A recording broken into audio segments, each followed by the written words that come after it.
Uncle जी, आप मेरे कमरे में। और अंकल मत बोला कर मुझे। देख, जिस दिन से तुझे देखा हूँ ना, बहुत प्यार करता हूँ तुझसे।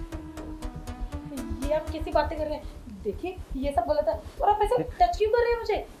प्यार करता हूँ तुझसे। प्यार करते हैं मुझसे? अरे कुछ तो शर्म करो, मैं आपकी अरे बेटी क्यों खरम बनती हूँ? मरम छोड़। तुझे तेरा खर्चा सब मैं उठाता हूँ। लैपटॉप, ये सब कपड़े, सब मेरे खर्चे चलता है। देखिए, ये सब गलत है। मैं आपसे लास्ट बार कह रही हूँ, आप ये सब कर क्यों रहे हैं? प्यार करता हूँ तुझसे। मुझसे प्यार करते हैं आप? आपको पता भी है मैं कौन हूँ? आपकी बहू की छोटी बहन हूँ। पता है मुझे, इसके लिए तो तुझे यहाँ पे बुलाया हूँ। तेरी पढ़ाई, तेरा खर्चा सब मैं करता हूँ। देखिए, मैं आपको आखिरी बार समझा रही हूँ, यहाँ से चले जाइए वरना मैं बहुत चिल्लाऊंगी। अरे चिल्ला मत, मेरी बात सुन। देख, मुझे खुश कर दे, मैं तुझे खुश कर दूंगा। आप जा रहे हैं नहीं जा रहे हैं यहाँ से, या मैं चिल्लाऊं? अरे चिल्ला मत, जाता हूँ। लेकिन देख, मेरे बारे में सोच। बहुत पैसा है मेरे पास, रानी बना के रखूंगा, रानी। मुझे ना आपकी रानी बनना है और ना ही मुझे आपके पैसों का लालच है। आप जाइए यहाँ से, मैं कह रही हूँ जाइए। ठीक है, लेकिन देख, मेरे बारे में जरा सोच।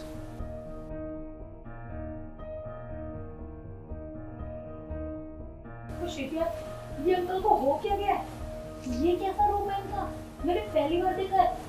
दीदी के आगे तो बड़ा मीठा मीठा बोलते हैं, बेटा बेटा करके बात करते हैं, और अकेले में ये सोच रखते हैं मेरे बारे में। नहीं नहीं, ऐसे तो मैं यहाँ सेफ नहीं हूँ। और मुझे क्या धमकी दे रहे हैं कि मेरे पैसों पे पड़ रही है? अरे खुद ही तो बुलाया था उन्होंने। एक काम करती हूँ, ये सारी बातें ना दीदी को बता देती हूँ, वो मेरी बात का यकीन जरूर करेंगे। तो अगर उन्होंने मेरी बात का यकीन ना किया, उल्टा मुझे ही गलत बोलने लगे। पर नहीं, बिना बताए काम भी तो नहीं चलेगा। अगर ये सब मैं बर्दाश्त करते रही तो कब तक करूंगी? और वैसे भी जब तक मेरी पढ़ाई खत्म नहीं होती, मुझे इसी घर में तो रहना है। नहीं नहीं, एक काम करती हूँ, दीदी को जाके बता ही देती हूँ। क्या होगा, मुझे उल्टा बोलेगी ना, कोई बात नहीं, पर ये तो मैं बर्दाश्त ही करूँगी। पर यार 12 बज रहे हैं, इस टाइम तक तो दीदी और जीजू सो चुके होंगे। नहीं नहीं, इस टाइम जाना उनके रूम में बिल्कुल ठीक नहीं है। एक काम करती हूँ, सुबह होने देती हूँ, फिर सारी बातें उनको सच बता दूंगी। जो होगा देखा जाएगा, पर मैं ये सब बर्दाश्त नहीं करूंगी। मैं सोच भी नहीं सकती अंकल के बारे में। छी।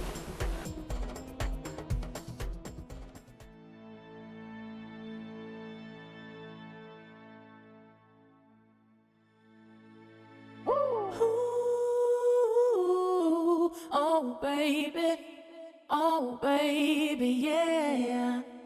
Move your body, come on, move your body.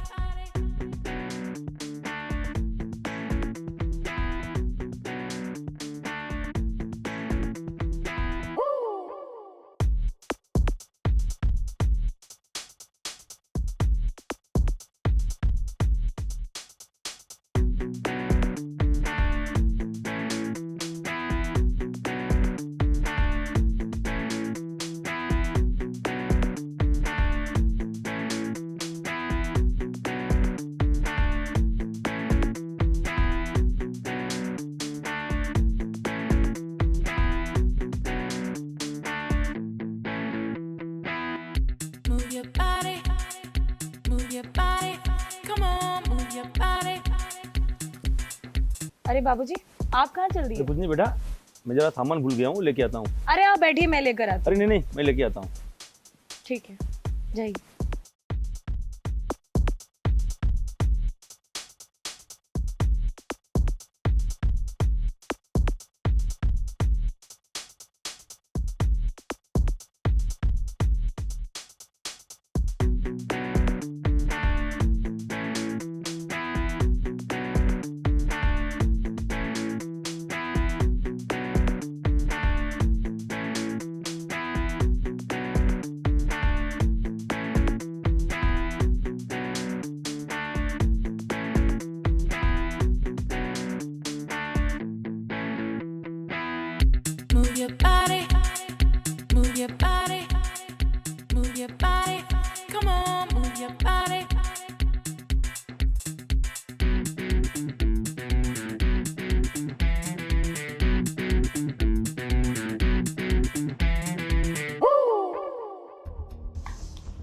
मुझे नहीं पता था कि तुम इतनी जल्दी मान जाओगी। अंकल। अरे अंकल अंकल मत बोला कर मुझे। अच्छा सॉरी, आपने मुझे धमकी ऐसी दी थी कि मुझे मजबूरन होके ना आपकी बात माननी पड़ी। वो क्या है ना, आपने मुझे ये कहा था कि मैं तुझे गांव वापस भेज दूंगा, और मैं गांव वापस जाना नहीं चाहती थी, और प्रॉपर्टी भी तो मेरे नाम हो रही थी, तो इसलिए सोचा क्यों ना आपकी बात मान ही लूँ।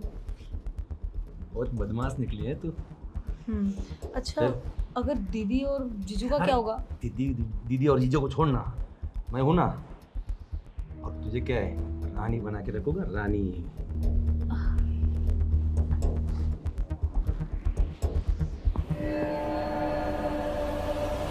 बाबूजी।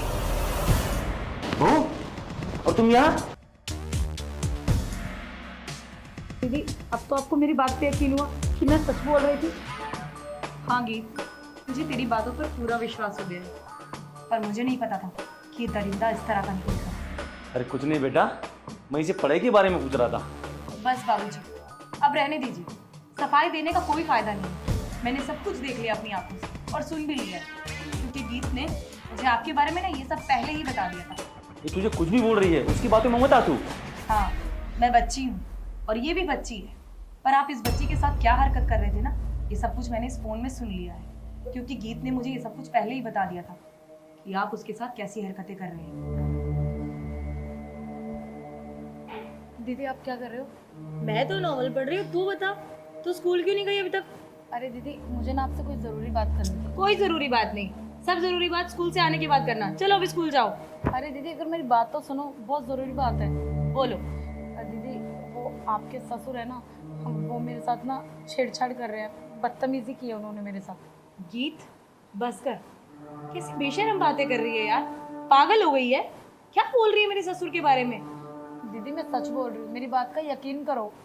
मैं तेरी बातों का यकीन कैसे करूं? भला तुम बड़े बुजुर्ग है वो घर के, और उन पर ऐसा इल्जाम लगा रही है।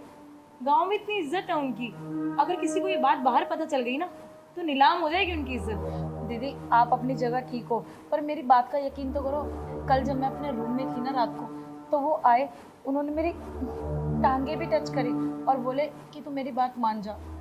गीत वो ऐसा कर ही नहीं सकती। मैं इस घर की 3 साल से बहू हूँ, उन्होंने कभी गंदी नजर से मुझे तक नहीं देखा। अरे गंदी नजर तो दूर की बात है, उन्होंने नजर उठा के मुझे भी नहीं कभी देखा। और गांव में तो ठीक है, अगर तेरी बात सही होती तो गांव में तो कोई शिकायत आती कभी? उन्होंने कभी कोई गांव से शिकायत नहीं आई। लोग उसकी इतनी इज्जत करते हैं, और मैं भी उस इंसान को भगवान समान मानती हूँ। क्यों? क्योंकि उन्होंने तेरी पढ़ाई का खर्चा उठाया है, उन्होंने तुझे यहाँ बुलाया है ताकि वो तुझ पर और मुझ पर एक एहसान कर सके। मानती हूँ दीदी, आप बिल्कुल सही कह रहे हो कि गांव से भी कोई शिकायत नहीं आई है, पर मैं सच बोल रही हूँ। अब मैं आपको कैसे यकीन दिलाऊँ? हाँ, मैं आपको यकीन दिला सकती हूँ। मैं ना एक काम करती हूँ, आज स्कूल की छुट्टी कर लेती हूँ, स्कूल जाती नहीं, फिर उनको हिंट देके ना अपने रूम में बुलाती हूँ। आप आके खुद देख लेना, दूध का दूध पानी का पानी हो जाएगा। देख लेना, ऐसा कुछ भी नहीं होगा, क्योंकि मुझे पता है बाबूजी की नीयत बिल्कुल साफ है, वो ऐसा कर ही नहीं सकते हैं। दीदी देखो, आप अपनी जगह सही हो, मैं अपनी जगह सही हूँ। एक बार मेरी बात का यकीन करके आप मेरे पीछे तो आ सकते हो, और अपना फ़ोन आप चालू रखना, आपको सारी बातें खुद पता लग जाएंगी। ठीक है, अगर तू इतना बोल रही है तो मैं तेरी बात पर विश्वास कर लेती हूँ। पर गीत, अगर ये बात झूठ निकली ना तो मैं तुझे जान से मार दूँगी। मैं भूल जाऊँगी कि तू मेरी छोटी बहन है। ठीक है दीदी, अगर ये बात झूठ निकली ना तो आपका जैसा दिल करे ना आप वो करना। इनफैक्ट मैं खुद ही इस घर से चली जाऊंगी। ठीक है, छेड़छाड़ कर रहे हैं, पर मैं बस ये चाहती थी ये किसी तरह प्रूफ हो जाए, क्योंकि मैं आप पे ज़्यादा विश्वास करती थी, और मुझे ये प्रूफ करने के लिए गीत ने ही आपको यहाँ बुलाया और फंसाया, और आप यहाँ आए और मैंने सब कुछ सुन लिया और देख भी लिया अपनी आंखों से। आज पता नहीं मुझे क्या हो गया था, और मैं बहक गया था। इसके आगे मुझे माफ़ कर दे, मैं ये गलती कभी नहीं करूँगा। गलती तो आप तब करेंगे ना बाबूजी, जब ये और मैं यहाँ पर रहेंगे। हम आप जैसे इंसान के साथ नहीं रह सकते। जो दरिंदा मेरी छोटी बहन पर इतनी गंदी नज़र डाल सकता है, वो मेरी बेटी। अगर कल मेरी बेटी हुई तो उसका क्या हाल होगा? मैं आपकी छत्र छाया में उसे नहीं रहने दूंगी, और ना ही मैं खुद रहूंगी। और शायद आपका बेटा अगर ये सब जानेगा तो वो भी आपको इस घर से बाहर निकाल देगा, और हम भी इस घर में अब नहीं रहने वाले। अरे बेटा, गलती मैंने की है और इसकी सजा मेरे बेटे को क्यों दे रही हो? आपके बेटे को मैं कोई सजा नहीं दे रही, लेकिन आपके बेटे को जब आपकी करतूतों के बारे में पता चलेगा तब उस पर क्या गुजरेगी। आपको तब नहीं शर्म आई जब आप मेरी बहन के साथ ये हरकत कर रहे थे? आपको तब नहीं शर्म आई कि आपका बेटा क्या सोचेगा? तो अब क्या दिक्कत है आपको? अब मैं जा रही हूँ ये घर छोड़ के, आप रहिए आप अपने बेटे के साथ अकेले, मैं अपनी बहन के साथ यहाँ से जा रही हूँ। देख बेटा, मान जाओ, ये घर छोड़ के मत जाओ, क्योंकि तुम जाओगी ना तो ये घर उद्ध्वस्त हो जाएगा। बाबूजी, अब सब कुछ बिखर चुका है, मैं नहीं देख सकती ऐसे दरिंदे को अपने घर में। या तो आप इस घर में रहेंगे या मैं। और रही प्रॉपर्टी की बात, ये तो आप ही का ही घर है, तो मेरे ख्याल से आप ही यहाँ रहेंगे, क्योंकि आप प्रॉपर्टी का लालच देके ही मेरी बहन को भी उकसाने की कोशिश कर रहे थे ना। ठीक है, मैं इस घर से जा रही हूँ। रुक जाओ बहू, बहू। चलो गीत यहाँ से। भगवान, ये मैंने क्या गलती कर दिया? मैं मेरे बेटे को क्या जवाब दूंगा? मेरा इतना मान सम्मान सब पानी में, सब मिट्टी में मिला दिया। बस मुझे माफ कर देना बेटा, शायद मुझे नहीं लगता है कि तुम मुझे माफ कर पाओगे।